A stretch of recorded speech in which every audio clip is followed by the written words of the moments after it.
What's up, y'all? Another Sabbath day Bible study, Bible reading out of the Torah, Genesis 17. Now when Abram was 99 years old, the Lord appeared to Abram and said to him, I am God Almighty. Walk before me and be blameless. I will establish my covenant between me and you, and I will multiply you exceedingly. Abram fell on his face, and God talked to him, saying, As for me, behold, my covenant is with you, and you will be a father of a multitude of nations.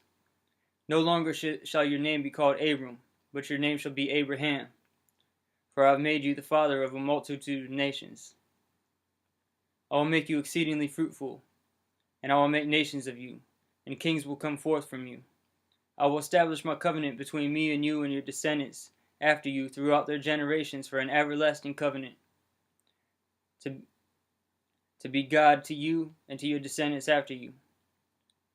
I will give to you and your descendants after you the land of your sojournings, all the land of Canaan for an everlasting possession, and I will be their God. God said further to Abraham, Now as for you, you shall keep my covenant, you and your descendants after you throughout their generations.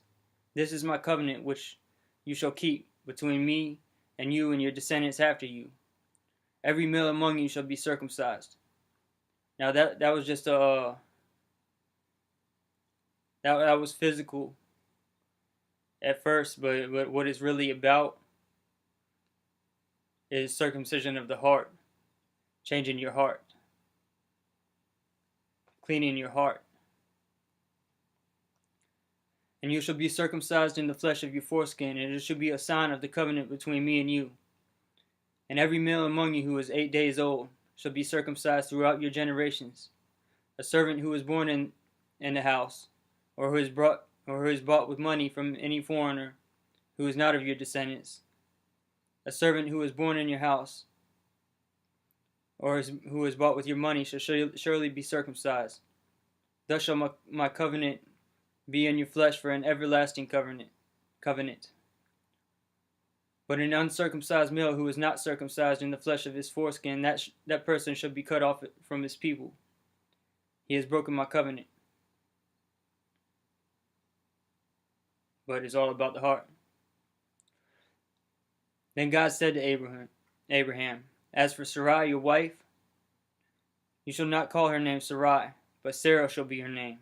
I will bless her, and indeed I will give you a son by her. Then I will bless her, and she shall be a mother of nations.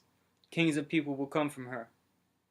Then Abraham fell on his face and laughed, and said in his heart, Will a child be born to a man 100 years old? And will Sarah, who is 99 years old, bear a child? And Abraham said to God, Oh, that Ishmael may live before you. But God said, No. But Sarah your wife will bear a son, and you shall call his name Isaac. And I will establish my covenant with him for an everlasting covenant with his descendants after him. As for Ishmael, I have heard you. Behold, I will bless him, and I will make him exceedingly fruitful, and will multiply him exceedingly. He shall become the father of 12 princes, and I will make him a great nation. But my covenant I will establish with Isaac, whom Sarah will bear to you at this season next year. When he had finished talking with him, God went up from Abraham. And Abraham took Ishmael his son, and his servants who were born in his house, and all who were bought with his money, every male among the men of Abraham's household, and circumcised the flesh of their foreskin on the very same day, as God said to him.